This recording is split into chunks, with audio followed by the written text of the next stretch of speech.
La ELA o esclerosis lateral amiotrófica es una enfermedad neurodegenerativa que ataca neuronas motoras.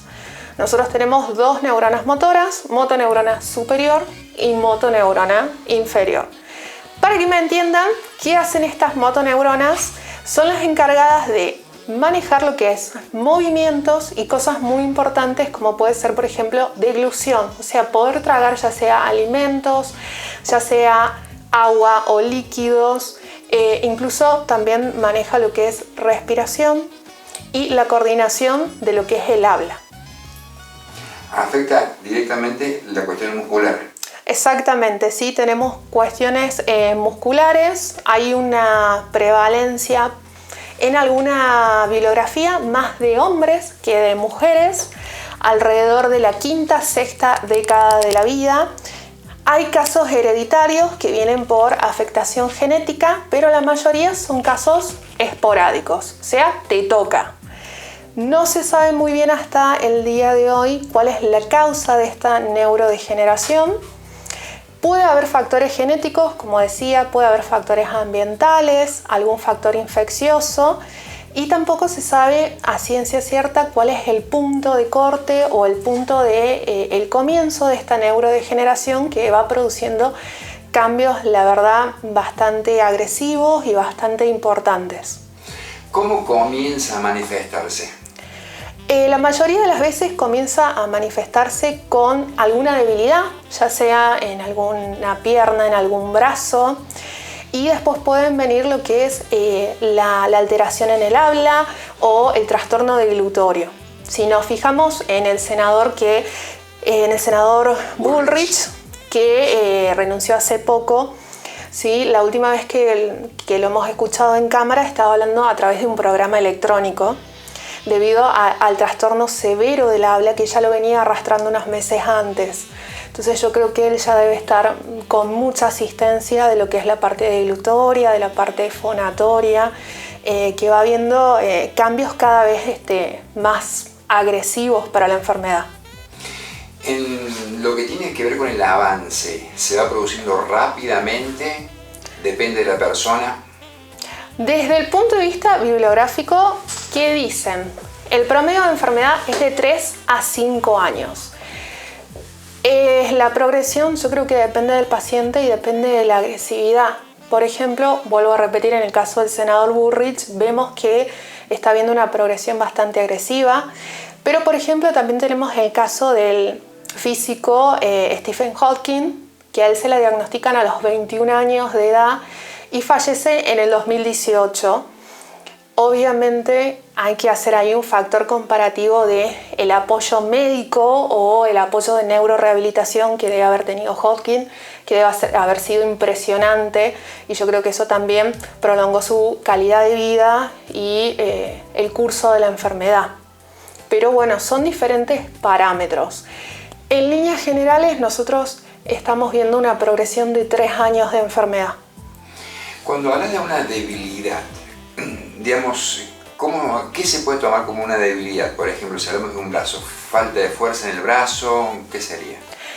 El paciente puede venir, por ejemplo, con falta de fuerza en un brazo o lo que nosotros por ahí decimos en la jerga, un pie caído, ¿sí? Entonces vamos viendo, el paciente obviamente nota un cambio, suele comenzar por la parte motora, entonces lo que te refiere es una debilidad.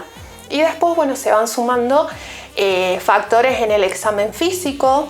Hoy el diagnóstico sigue teniendo mucho lo que es la clínica del paciente junto con algunos métodos complementarios. Siempre un laboratorio que se buscan otras causas, resonancia del cerebro, resonancia de columna y electromiografía, que es un estudio para ver lo que es músculo y conducción sensitivo y motora, que eso también nos ayuda al diagnóstico. ¿Esta debilidad muscular serían los primeros síntomas? Sí, la debilidad muscular pueden ser los principales síntomas, pero no son del todo el 100% de los casos. Hay una forma que es vulvar, así se llama, que bueno, ataca bulbo, y por ahí los síntomas son más deglutorios, fonatorios y respiratorios. ¿Tiene factores de riesgos? No hay demasiado sobre los factores de riesgo, el único que sería es el genético, y se habla de lo ambiental, se habla desde el punto de vista de infecciones virales, pero no se sabe hasta el día de hoy mucho sobre eso. Y en cuanto a la prevención, también es muy difícil, teniendo en cuenta que no se conocen bien las causas, los factores de riesgo, ¿no? En cuanto a la prevención, no hay demasiado, sí en aquellos casos que son familiares, que tienen que ver con la genética, que son los menos, sí se recomiendan los estudios genéticos para esas familias, pero no demasiado más que apelar a una calidad de vida sana y a disminuir factores de riesgo cardiovascular, como pueden ser la diabetes, la hipertensión arterial. No es transmisible.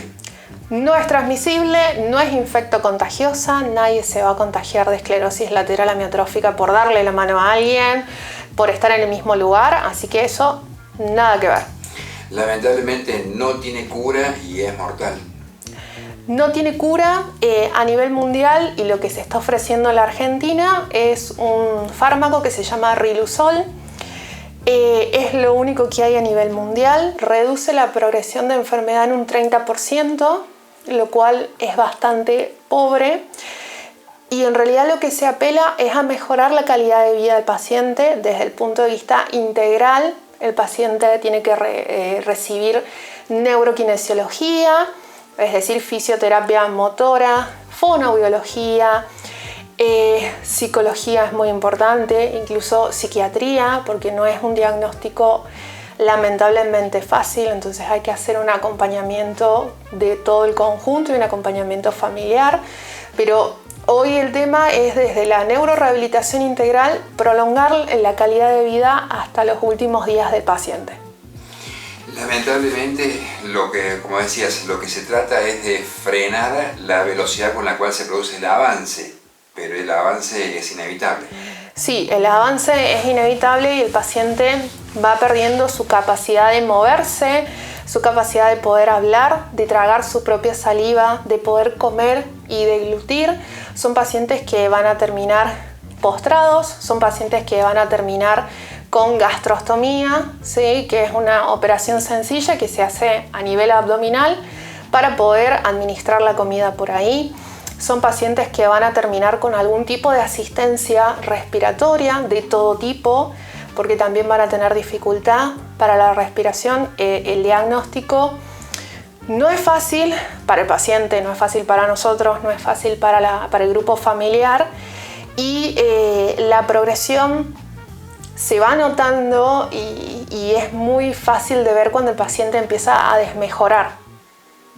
El tratamiento prácticamente incluye también el grupo familiar, ¿no? Sí, incluye hablar con el grupo familiar, explicarle bien la enfermedad y cuál es la progresión, confortar, dar consuelo, porque no es como vuelvo a decir, no es un diagnóstico fácil para ninguno. Y recordemos que son pacientes relativamente jóvenes, entre la quinta y la sexta década de la vida. Entonces es difícil y hay que hacerlo bien integral. Es decir, aparece entre los 50 y 60 años. Aparece entre los 50 y los 60 años. El senador Bullrich tiene 52 años, si la memoria no me falla, así que está justo en edad de incidencia de esta enfermedad. Y en lo que respecta a la enfermedad, ¿es común? ¿Hay porcentaje en cuanto a qué cantidad de población la padece? No es común. Dentro de lo que es, neurología es una de las figuritas por ahí difíciles.